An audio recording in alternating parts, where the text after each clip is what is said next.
हर एक के दरवाजे पर हर रोज समय आता है उपहार लेकर। अगर आप तैयार हैं तो उपहार छोड़कर जाएगा, और अगर आप तैयार नहीं हैं तो आपको प्रायश्चित पछतावा देकर चला जाएगा और कहेगा मैं तुम्हारे लिए कुछ लेकर आया था।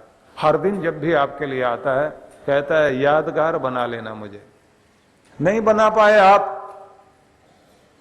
तो आप शाम को कहते हैं एक दिन और निकल गया आज से, कुछ कर नहीं पाया। वो नहीं कर पाता जो समय देख रहा है और कहता करूंगा, नहीं, वो कर पाता है जो पहले से ही तैयारी कर रहा है। कल ये करना है, कल ये करना है, वो करेगा। इसलिए जिस दिन भी आप दिन की शुरुआत करें तो दिन की शुरुआत सुबह जागने से नहीं होगी, सोने से पहले होगी। याद रख लेना। आपका बैग तैयार हो जाना चाहिए, कल की चीजें तैयार हो जानी चाहिए। सुबह तो उठकर आपको शक्ति मांगनी है, सुबह तो उठकर आपने प्रार्थना करनी है कि तेरे नाम के सहारे आज फिर दिन को शुरू करने चला हूं। मुस्कुराहट देना, शांति देना, संतुलन देना, मेरा हाथ पकड़कर मेरे साथ चलना, मेरे दिन को यादगार बना देना। तो मेरा साथी है, तो पिता है, सारे मधुर रिश्ते तेरे से ही है। ये मुस्कुराहट कम ना हो, ये शांति कम ना हो, संतुलन कम ना हो, और मेरे जोश को भी कम ना होने देना। इसलिए ध्यान रखना कि उत्सव और उत्साह दोनों चाहिए साथ। आनंद भी चाहिए, शिव आनंद है, और आनंद मनाने के लिए महोत्सव की शक्ति, उत्साह, वो जगदम्बा मां है। पूरी दुनिया के सारे कर्म जितने भी होते हैं, अगर जोश है आप में तो पूरे होंगे। जोश ठंडा तो आप ठंडे। जोश बनाए रखिए, जोश को टूटने मत दो, रिदम को टूटने मत दो, और पूरी ताकत लगाते रहो। बचपन में मक्खन निकलते हुए देखते थे, जब मां दही को बिलोकर मक्खन तैयार करते थे। हम लोग कंधे के पास जाके दोनों बाहें डाले हुए पीछे खड़े होते थे, और वो दूध को मथनी से बिलो रही होती थी, और हम लोग प्रतीक्षा करते थे कब मक्खन निकले, कब मक्खन निकले। और माँ को भी इंतजार होता था कि ये अपना मक्खन लेगा और निकल जाएगा। तो हम लोग देखते रहते थे, तो बीच बीच में हम अपना सिर कंधे पर रख देते थे, तो उनकी बाहें थकी हुई होती थी, वो अपना सिर पीछे करके कहती थी थोड़े सीधे खड़े हो जाओ, सीधे खड़े हो जाओ, मैं थक गई हूं। और हम लोग पूछते थे ऐसा क्यों कर रहे हो, तो वो कहती थी रिदम ना टूट जाए, जिस प्रवाह में मथा जा रहा है इसे, वो प्रवाह चलना चाहिए, वो रुकना नहीं चाहिए। अगर वो रुक गया तो मक्खन निकलता निकलता रह जाएगा। तो रिदम बना रहे, और आखिर में तो उत्साह और बनाना पड़ता है, आखिर में और तेज गति करनी पड़ती है। जोश ठंडा नहीं होने देना। जैसे ही वो जोश ठंडा हुआ तो फिर दोबारा से शुरू करना पड़ेगा। याद रखिए, जब भी आप अपनी जिंदगी का नवनीत प्राप्त करना चाहते हैं, लक्ष्य सफलता पाना चाहते हैं, जोश को ठंडा मत होने देना, रिदम के साथ चलना, और आखिर तक इतनी ताकत बचा के रखो कि आखिर में ज्यादा ताकत लगा के लड़ना पड़ेगा आपको। तो उस समय ज्यादा जोश चाहिए, और जोश तब बना रहेगा, पहले शिव चाहिए और फिर शक्ति चाहिए। पहले आनंद चाहिए, आनंद में काम करना, आनंद में काम करते करते आपके अंदर जोश बना रहे। एकदम जोश में नहीं आ जाना, पहले शिव आना चाहिए फिर शक्ति। जो लोग आनंद आनंद में गाते गुनगुनाते मुस्कुराते हुए काम करते रहते हैं और शक्ति बचाए रखते हैं अपनी, तो वो लोग आखिर तक भी इतनी ताकत रखते हैं कि आखिरी जोर के लिए ज्यादा ताकत की जरूरत पड़ेगी। तो इसलिए पहली बात हुई कि वही लोग सफल होंगे और उनके सिर पर ताज रखा जाएगा जो समय के इस संदेश को समझेंगे। अनुशासन, नियंत्रण। महाकाल का दूसरा रूप है वचनबद्धता। वचनबद्धता का मतलब होता है वक्त के साथ रहने के लिए अपने वायदे पूरे करें। अपने वायदे निभाने वाले बनो, वचनबद्ध हो जाइए। प्राण जाए पर वचन न जाए, जो कह दिया पूरा करना है, कुछ भी हो जाए। जो अपनी बात का पक्का है, बात का धनी है, समझ लेना उसके सिर पर वक्त ताज रखेगा जरूर। यही चलेगा, यही चलेगा, उसकी गुडविल बनेगी, उसका विश्वास बनेगा। ये कहेगा तो करेगा जरूर। नेताओं का विश्वास नहीं बन पाता क्योंकि कहते हैं और करते नहीं, तो इसलिए विश्वास नहीं। जब भी कोई एक ऐसा नेतृत्व देने वाला व्यक्ति आए जो कहता हो कि कह रहा हूं तो करूंगा जरूर, तो लोगों ने सिर पर ताज रख दिया। और लोगों को देर नहीं लगती, अगर ताज सिर पर है तो वचन निभाओ। वचन निभाना छोड़ा तो वक्त बदल देता है, स्थितियां बदल देता है। कितना जल्दी आदमी की स्थितियां बदल जाती हैं, कुछ नहीं कहा जा सकता। निवेदन है आप सभी से, बच्चे से भी वायदा करो तो पूरा जरूर करो। सच में आप मालिक तभी हो जाते हैं जब आप वचनों को निभाने वाले बनते हैं। हम तो यही भूल जाते हैं किसको क्या वचन दिया था, किसको क्या कहा था, न जाने किस किस को क्या क्या बोल बैठे हो। याद कर लिया करो हर रोज किसे क्या कह कर आया हूं, और अगर आप उसे निभाने वाले बनोगे तो यहां इस दुनिया में आप वचन निभाओ, आपके वचन को निभाने का काम परमात्मा करेगा। परमात्मा अपना वचन निभाएगा। जो प्रार्थनाएं आप करेंगे वो प्रार्थनाएं आपके स्वीकार होंगी। समय आता है, काल आता है तो कहता है जो मेरे साथ चलेगा वो साहसी होगा। इसलिए समय है साहस का नाम, हिम्मत का नाम। हिम्मत है तो चलो मेरे साथ, वक्त कहता है आपको। जो हिम्मत वाले लोग हैं वो समय के साथ चलते हैं, और हिम्मत है तो समय के साथ पूरे काम करते हैं। और जो हिम्मत वाले होते हैं, बस समझ लीजिए वो तो अंदर से ही राजा बन गए, तो बाहर से राजा बनने में देर नहीं लगा करती। इसलिए हिम्मत बनाओ। लेकिन यही विषय न रह जाए, मतलब मैं इसी को बोलता न रह जाऊं, समय की बात न करता रह जाऊं, फिर भी थोड़ा थोड़ा आपको और बता देता हूं। समय पुकारता है सबको, जो पुकार सुन ले आगे बढ़ जाएगा, जो नहीं सुनता है पीछे रह जाता है। और समय की मार बहुत बुरी है। वक्त के मारे लोग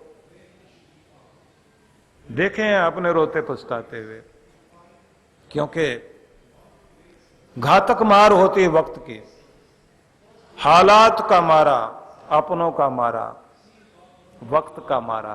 आपने नाम सुने हैं, किस्मत का मारा कुछ और नहीं होता, हालात का मारा कुछ और नहीं होता, वक्त का मारा कुछ और नहीं होता। जिससे काल पुरुष रूठ जाए वो वक्त का मारा हो जाता है। जिसके ऊपर कृपा होती है उस मालिक की, वो वक्त के साथ रहता है। इसलिए आदत डाल लो वक्त के साथ चलने की, वक्त की मार नहीं पड़ेगी। और अगर पड़ भी गई तो जैसे बच्चा गिर के फिर से उठ जाता है और उठ के खुश होता है, ऐसे आप उठ के और खुश होंगे, और उठोगे और बढ़ोगे और बढ़ोगे। इसलिए वक्त तो परीक्षा लेगा, परीक्षा लेगा, अपनों से कड़वे बोल बुलवाएगा। वक्त ये भी करेगा, आपके अपने मातहत आपसे को छोड़ के दूसरे के साथ खड़े हो जाएंगे। जिनके ऊपर आपने बहुत एहसान किए, एहसान भूल जाएंगे।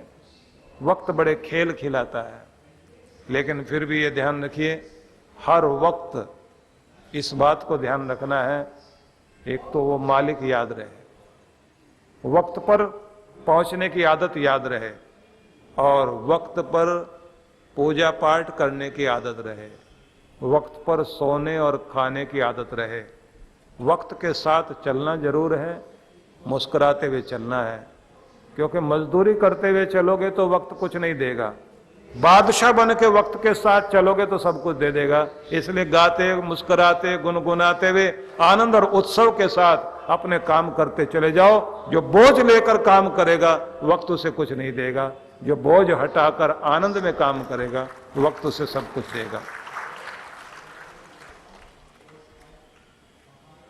वक्त खराब नहीं होता, वक्त तो एक जैसा ही होता है, लेकिन किसी के लिए खराब हो जाता है, किसी के लिए बहुत अच्छा हो जाता है। एक ही वक्त में किसी की चिता जल रही है और किसी के घर में बच्चा जन्म ले रहा है, किसी की शादी हो रही है और किसी का रिश्ता टूट रहा है, कोई बीमार हो रहा है हॉस्पिटल जा रहा है और कोई बीमार ठीक होके हॉस्पिटल से बाहर आ रहा है।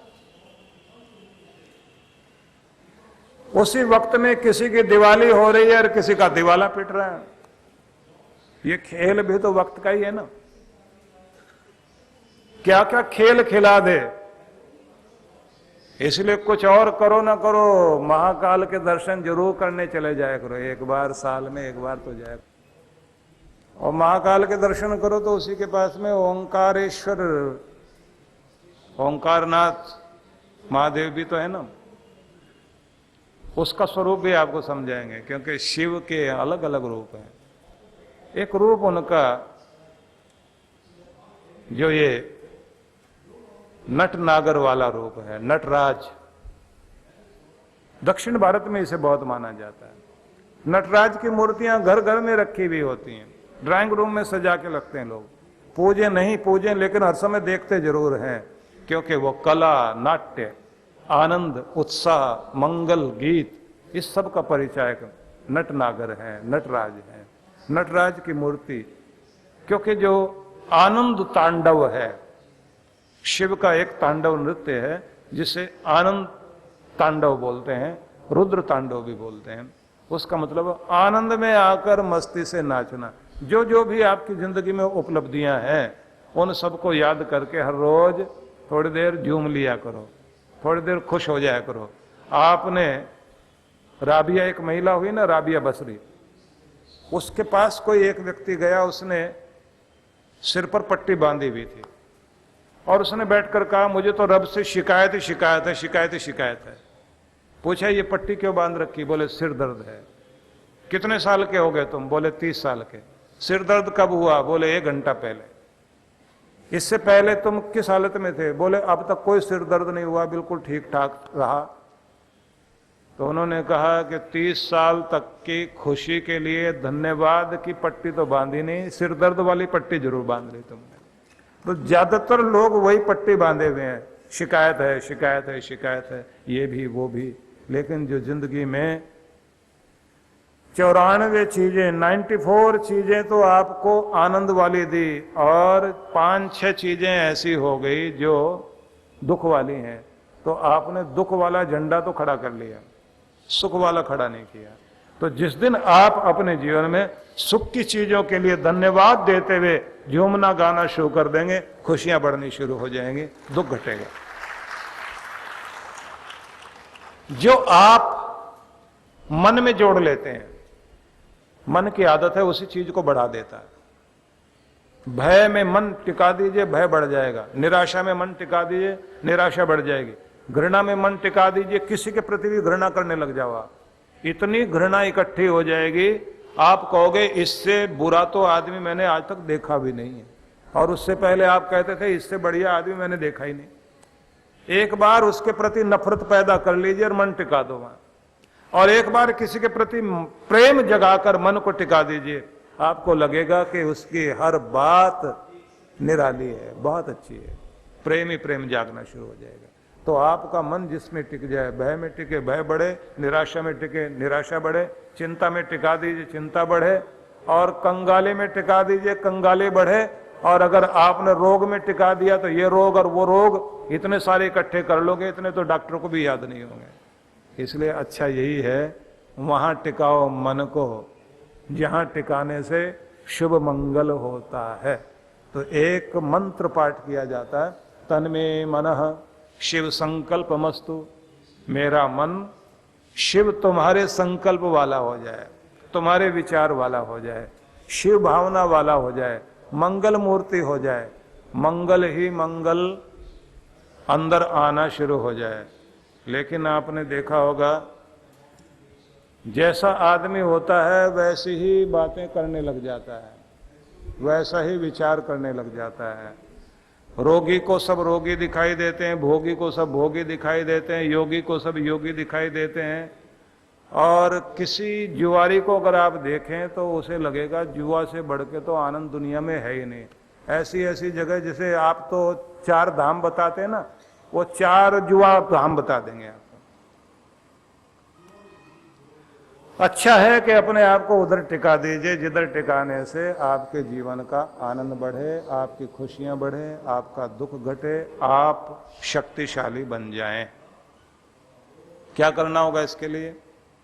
तो सबसे पहली बात जो मैंने आपसे कही कि अपने वक्त को महत्व देना शुरू कर दीजिए, और वक्त को महत्व देंगे तो आपको अनुशासन प्रिय होना है, और इस बात को भी ये ध्यान रख लेंगे आप कि अपने वचनों के साथ चलने के साथ साथ आपको आत्मविश्वास भी अपने अंदर पैदा करना है। आत्मविश्वास अगर आपके अंदर होगा तो आप कुछ न कुछ कर लोगे।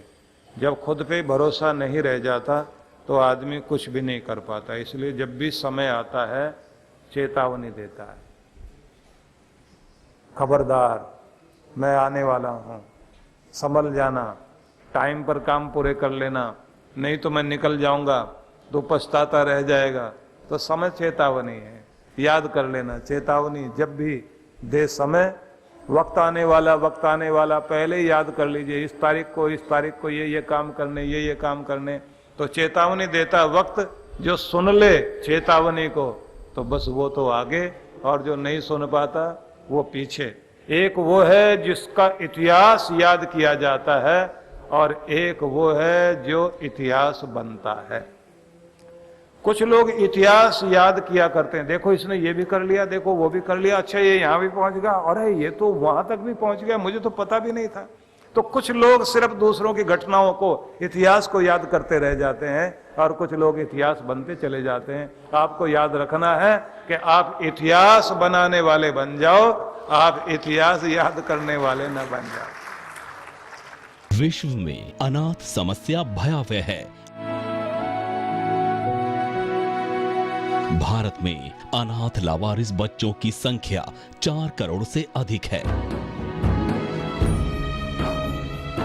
बेबस, लाचार, भोले बचपन को आपके प्रेम और सहयोग की जरूरत है। हम सूरत, गुजरात और कानपुर, उत्तर प्रदेश में 2 अनाथालय चलाते हैं। अत्यंत गरीब 1000 बालक बालिकाओं के लिए फरीदाबाद, हरियाणा में ज्ञानोदय विद्यालय, और झारखंड प्रदेश में नक्सली समस्या आतंकग्रस्त क्षेत्र में आदिवासी बालक बालिकाओं के लिए 2 स्कूल संचालित करते हैं। इस महान कार्य के लिए आपके आर्थिक सहयोग से इन बच्चों का भविष्य संवर सकता है।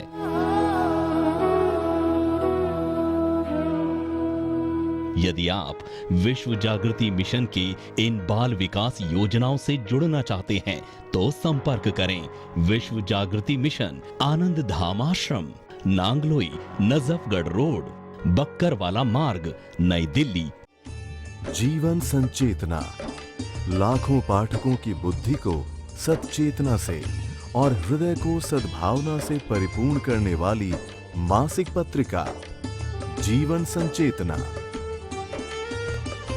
ये देववाणी है परम पूज्य श्री सुधांशु जी महाराज के उपदेशों को पढ़ने एकमात्र समान उपयोगी मासिक पत्रिका जीवन संचेतना।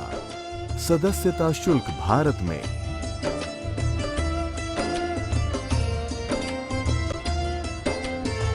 सदस्यता शुल्क विदेश में।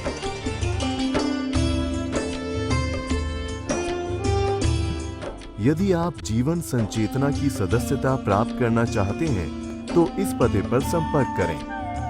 विश्व जागृति मिशन, आनंद धाम आश्रम, नांगलोई, नजफगढ़ रोड, बक्करवाला मार्ग, नई दिल्ली।